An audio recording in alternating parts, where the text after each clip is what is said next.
Hi everyone. So we've been talking about transcriptional regulation. In this mini lecture, I'd like to talk about translational and post-translational regulation.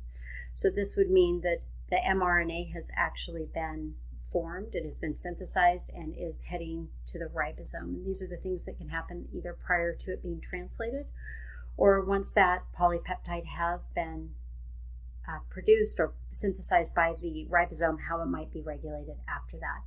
So I'm going to start out with talking about translational regulatory proteins and antisense RNAs that can regulate translation, but also looking at feedback inhibition and post-translational modifications. And these would be that after that amino acid or that polypeptide has been made, how we might be able to either inhibit or regulate that protein function that has just been made.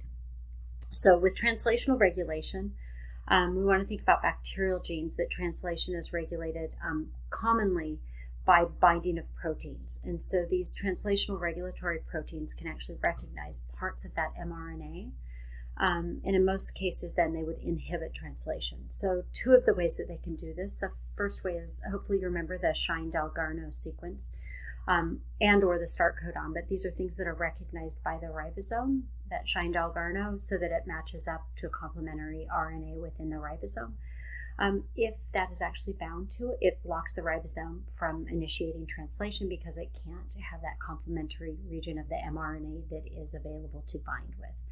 And so when we have that binding outside too of the Shine-Dalgarno, so sometimes it'll be outside of that region, sometimes what we get is a stabilizing of the mRNA secondary structure, meaning that that mRNA, if it's bound in a different spot, it can also prevent initiation. And I think I have a picture of this. So one way that this happens is the synthesis of antisense RNA. So the cell can actually make antisense RNA that is complementary to the mRNA. So you see along the bottom here, we have the mRNA that we're hoping to have translated right. But if we make this antisense RNA, it will actually bind that mRNA and it can't then be translated by the ribosome. So this is a way to really block translation. In addition, though, we can also block that protein after translation has occurred. So often what we can do is actually control the function of the protein, either through feedback inhibition, and I'll show you a diagram of that in a second, or covalent modification of amino acids in the protein. So certain amino acids in the protein could be modified, and those modifications would change the actual function or modify the function of that protein that's been made. So the feedback inhibition, though, is probably one of the most common mechanisms that's used to regulate the activity of these metabolic enzymes.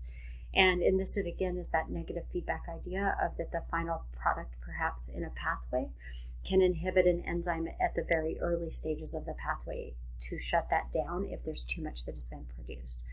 So I have a diagram of this. You can see up at the top we have enzyme 1. It has a substrate that comes into the catalytic or active site.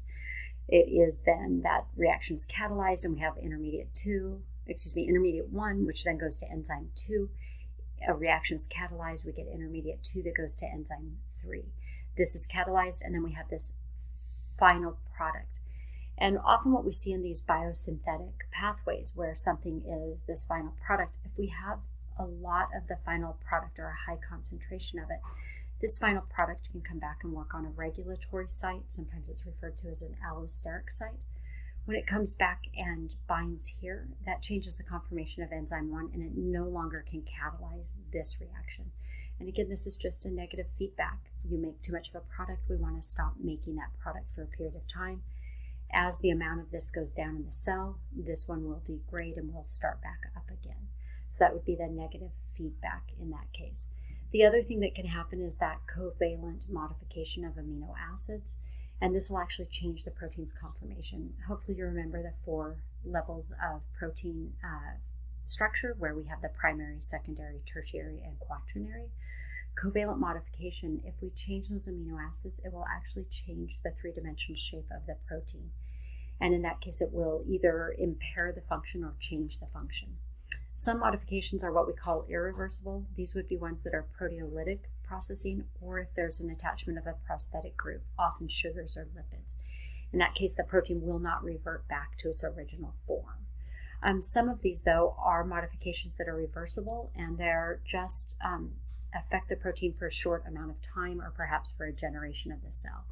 And that can be anything from phosphorylation, acetylation, or methylation. And this can be used to either kind of turn on or upregulate a gene or protein to downregulating that protein. But these are all ways that post-translationally we can still modify the function of a protein.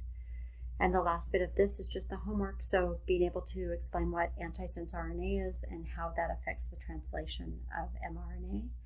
And then what does feedback inhibition refer to? When would you see that in a pathway? We have one more just very small lecture for this chapter, and then we should be done with chapter 16. Let me know if you have any questions.